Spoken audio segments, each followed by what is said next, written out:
dentro desses 3 graus de relacionamento. Se eu fosse, antes de falar do relacionamento com o divino, tá falando de relacionamento com as pessoas e para dentro, assim. Se você pudesse agrupar, qual é o segredo de um bom relacionamento interior e exterior, assim, qual seria? Bom, o exterior é respeitar os outros. Mas respeitar os outros, o que exatamente significa isso? Porque isso é muito vago. Porque, por exemplo, as pessoas dizem assim, ó, trate os outros como você gostaria de ser tratado. Eu entendo o seguinte, não, eu devo tratar os outros como eles gostariam de ser tratados, porque são coisas muito diferentes.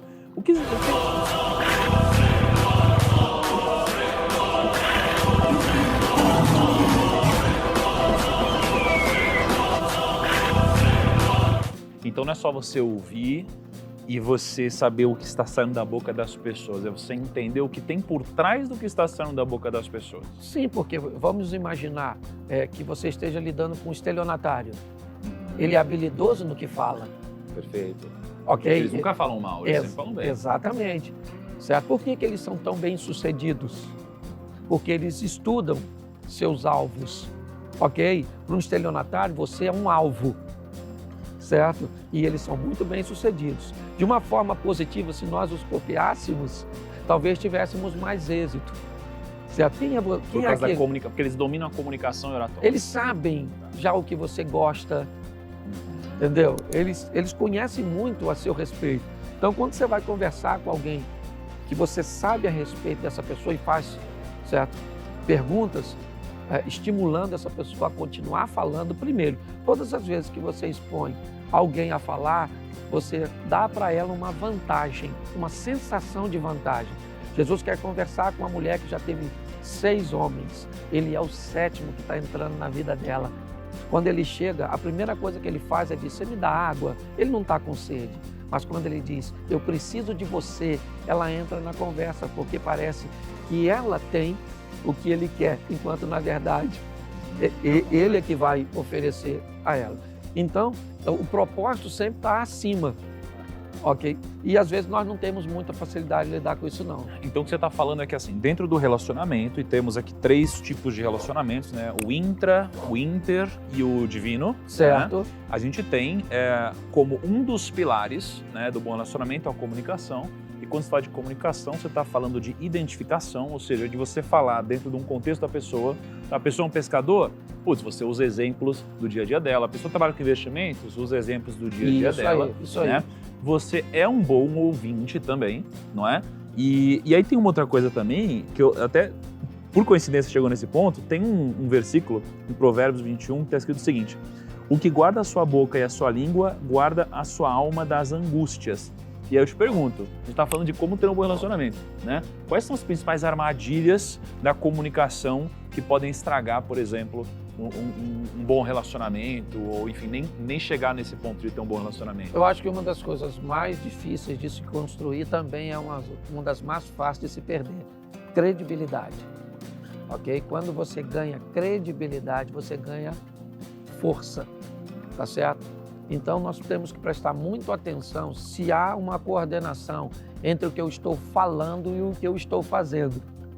Às vezes, congruência. Exatamente. O indivíduo faz um bom curso, ele vai ouvir muita gente, então ele ficou habilidoso em falar e ele acha que só por falar ele vai obter êxito, tá certo? Mas quando ele vai para o mundo dos negócios, muito mais do que falar, ele precisa de agir.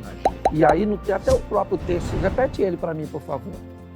O que guarda a sua boca e a sua língua, guarda a sua alma das angústias. Então, o que a Bíblia diz? Que você se torna refém do que você fala. Depois que você falou, você é refém daquilo que você diz. E até diz, né, que vai lá e humilhe-se, não é uma coisa assim? Mas a proposta aqui é exatamente te expor a isso. Não diga, porque se você disser o que você disse, vai depor contra você. Aquela lógica de você falar menos, até tem um livro, né, acho que chama 48 Leis de Poder. Eu não sei qual das vezes, talvez seja a 4ª, enfim, que ele fala sobre o seguinte, fale menos. Sim. Porque quando você fala menos, você não só aparenta ser mais sábio, aliás, na própria Bíblia diz algo como isso, né? Que até o tolo... Quando fica quieto, é considerado sábio. É considerado sábio, né? Então fale menos. Assim, Sede prestes a ouvir, tardio no falar e mais tardio ainda irar-se. Porque preste atenção, a Bíblia diz, ó, não vingueis a vós mesmos, amados, mas dai lugar à ira, porque minha vingança... Ué, mas a Bíblia está dizendo, dai lugar à ira. É isso mesmo, o que é ira? Um sentimento interno provocado por uma reação, por uma ação externa, mas que é controlado por aquele que recebeu. Dá lugar à ira. Deixe ela dentro de você, não deixe ela sair não, que eu vou agir. Controle seus lábios, entendeu? Controle suas emoções. Assuma o governo de você mesmo. Eu acho que é isso que a tônica do que você está me falando, de uma boa comunicação, eu não sou movido pelo ambiente periférico, por aquilo que está ao meu redor. Esses dias um cara me provocou, e ele olhou para mim e eu disse, cara, você vai ter que fazer melhor. Sério? Você vai ter que fazer melhor, porque não foi o suficiente para me deixar, entendeu? Chateado, eu vou embora e vamos deixar para a próxima. Então eu acho que tem muito a ver com isso, Nico. Agora, só a gente mudar de tópico, né? Ainda dentro desses 3 graus de relacionamento. Se eu fosse, antes de falar do relacionamento com o divino, tá falando de relacionamento com as pessoas e para dentro, assim. Se você pudesse agrupar, qual é o segredo de um bom relacionamento interior e exterior, assim, qual seria? Bom, o exterior é respeitar os outros. Mas respeitar os outros, o que exatamente significa isso? Porque isso é muito vago. Porque as pessoas dizem assim, ó, trate os outros como você gostaria de ser tratado. Eu entendo o seguinte, não, eu devo tratar os outros como eles gostariam de ser tratados, porque são coisas muito diferentes. O que exatamente é o respeitar para você? Eu acho que é o equilíbrio. Por exemplo, eu não posso tratar os outros como eles gostariam de ser tratados, porque se fosse assim eu não conseguiria educar meu filho. Ok? Então, em algum momento eu tenho que tratar alguém do jeito que ele não gostaria de ser tratado para corrigir. Até porque senão a gente cai naquela pegadinha do começo, de você estar só próximo de pessoas que concordam com você. E aí você não vai crescer. Exatamente. Mas, ao mesmo tempo, eu tenho que aprender a lidar com o direito dos outros. De dizer não, não quero. E se isso, em algum momento, ferir seus princípios, essa pessoa deve ser removida do seu convívio. Então, isso para mim é respeito.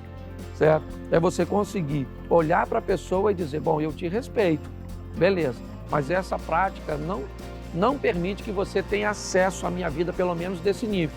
Você se tornou um amigo de agenda e não um amigo de destino. Qual que é a diferença? Bom, amigo de destino e pessoas que entram para o seu destino são aquelas pessoas que têm valores muito próximos que os seus. Vocês vão divergir em coisas comportamentais, muitas vezes, de personalidade, mas você não vão divergir em princípios, certo? Então, seus valores são os mesmos. E essa pessoa está indo para o mesmo lugar. Então, direção é a mesma, princípios são os mesmos, comportamentos podem conflitar ao longo do tempo. Sim, casado, você se casa com pessoas que estão ali no mesmo propósito, levar o casamento até o fim, ter filhos, construir as mesmas coisas, mas você tem aquelas divergências que não são fundamentais, certo? Para separar vocês, certo? O segundo ponto de aprender a lidar com você mesmo, certo? Como é que eu lido, né, comigo mesmo com maestria, reconhecendo minhas fraquezas. Quem fala de fraqueza não fala de fracasso. Qual é a diferença? Bom, a diferença é que fraqueza é a consumação de algo que ainda não aconteceu.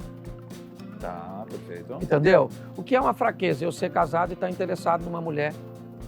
Tá. E mesmo sendo casado. Então, você está falando que reconhecer sua fraqueza previne o erro. Exatamente. Quem fala de fraqueza não fala de fracasso. Por que você precisa de outra pessoa? E você já falou que mais à frente nós vamos conversar sobre isso. Por quê? Você vai falar de fraqueza com quem? Com o seu cachorro? Perfeito.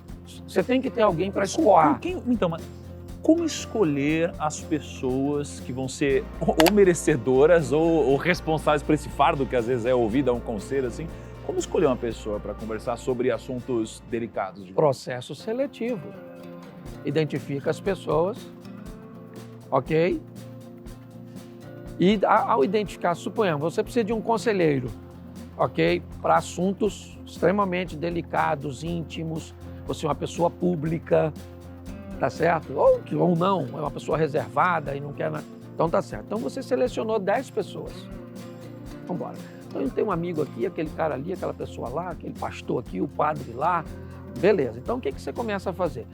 Começa a lançar para essas pessoas algumas coisas que pareçam ser segredos, mas não são. certo? E você fique atento àquelas que permitem que isso vaze, tá certo? Então você vai... Pequenos testes. Exatamente. Você não tem como conseguir um conselheiro para assuntos íntimos da noite para o dia, Perfeito. certo? Então, se você começa a fazer esse processo seletivo, você vai, depois de uns 2, 3 meses, desses 10 você já eliminou uns 7. Você descobre o cara que não quer te ouvir, ele quer te manipular. Então você está falando que para você encontrar essa pessoa mais íntima, um conselheiro, realmente não é um processo. Claro. É um processo, Claro, é um funil. sim. Por que pessoas terminam a vida dizendo que a vida você só encontra 1 ou 2 amigos? Como é que alguém pode viver 60 anos e só ter um amigo nessa vida? Primeiro, ele precisa ter amigos de níveis. O cara que viaja com ele, que joga uma bola, que vai isso, que faz aquilo, que faz negócio. O cara que vai na casa dele, o cara que ele empresta dinheiro, o cara que dorme na casa dele, que abre a geladeira, que mexe na churrasqueira, certo? O cara que... Mas como é que você...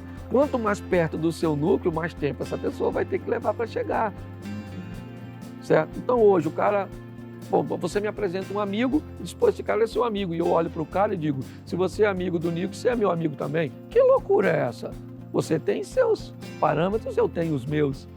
Então o grande problema é esse. Não deixa de ser um filtro, mas não é único, né? Ele pode passar algumas etapas, como eu falei, sim, mas não ir para um núcleo que você já frequenta. Se ele frequenta o seu, certo? Então, quando nós olhamos isso, nós vamos fazendo esse processo seletivo com as pessoas ao longo da história. Depois, você gostou do cara, você, pô, esse cara é um cara maneiro de viver na minha esfera de lazer.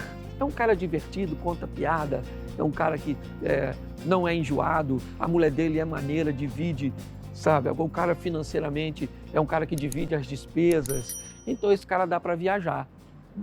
Mas vamos supor que lá naquela viagem, lá naquele ambiente, ele bebeu um pouco mais, ultrapassou os limites, aí você descobre, esse cara não dá para ir para minha casa.